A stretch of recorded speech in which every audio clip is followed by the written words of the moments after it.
Tadya ni ha, welcome back to my channel, and today's video ay magluluto po tayo ng pinakupsa na baboy. So, yung ating ingredients dito ay, of course, pork belly. Para hindi siya masyadong ma-dry at medyo pero hindi naman masyadong mataba.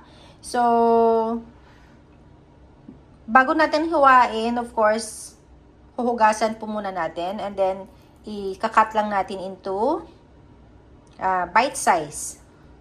Parang fingertip lang. And then, lalagyan lang natin ng asin. Depende ko sa inyo kung ano kadami yung asin ang gusto nyo. Maalat. Medyo maalat, mas medyo okay. Ayan. And then, mekos-mekos lang natin. And then, lalagyan din natin to ng oil para hindi siya masyadong dry pag nilagay natin. Kasi lulutuin natin sa sarili niyang mantika yung ating baboy. So, lagyan natin ng konting mantika. Ayan. And then, imamarinate po natin siya ng 10 to 15 minutes. Pag namamadali kayo, pag hindi naman, 30 minutes will do. Ayan. Mekos-mekos lang din natin. Ayan. And then, set aside lang muna natin to guys, no? Dito sa kawalay, magpapainit muna tayo ng ating, painit muna natin tayo ng ating kawali. At then, lagyan natin ng konting-konting oil lang. Ayan. And then, lagay na natin yung ating pork. So, pag mainit yung ating kawali, lagay na natin yung ating pork.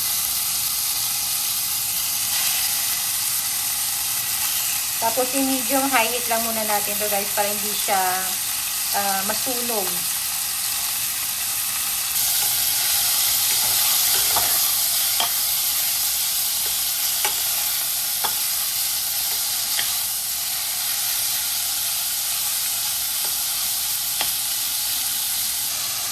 So, ipagpatuloy lang natin hanggang maging golden brown to, hanggang maging crispy. Ayan guys, sumalabas na yung sariling mantika niya. So, may bubuga pa yan. So, antayin lang natin. So, maglalagay pala ako dito guys ng konting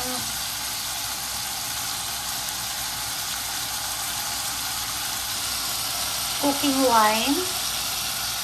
Kasi hindi ako naglagay ng bell pepper, hindi din ako maglalagay dito ng garlic. So, nilagyan ko siya ng cooking wine. Pero depende po sa preference nyo kung ano po yung gusto nyo.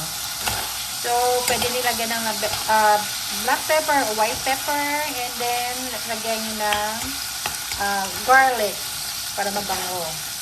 Pero sa akin play kasi mag-ano naman ako yun, magsawsawan ba.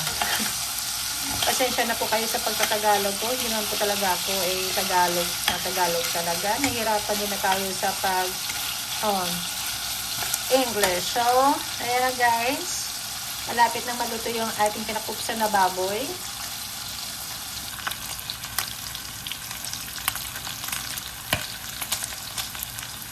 Be careful lang tayo po sa mantika kasi parang medyo ayan, parang I forgot the term, pero parang nalupok-lupok ba? So, ayun na guys, medyo nag-crispy na siya. So, kailangan na natin maging pasensyosa, dapat may patience tayo dito sa pagluto na pinakupsa na baboy. Kasi hindi pwedeng yung fire natin masyadong mataas o malaki. Dapat katamtaman lang para maging fair and even or even yung ating pagluluto ng pinakupsa na baboy. So, be careful lang tayo dyan sa mantika na matatapon. So, ito na yung ating pinakupsa na baboy, guys. Ayan. Parang crispy na po siya. Pero, ano ko pa ito nalulutuin ng mga 2 minutes in a slow fire.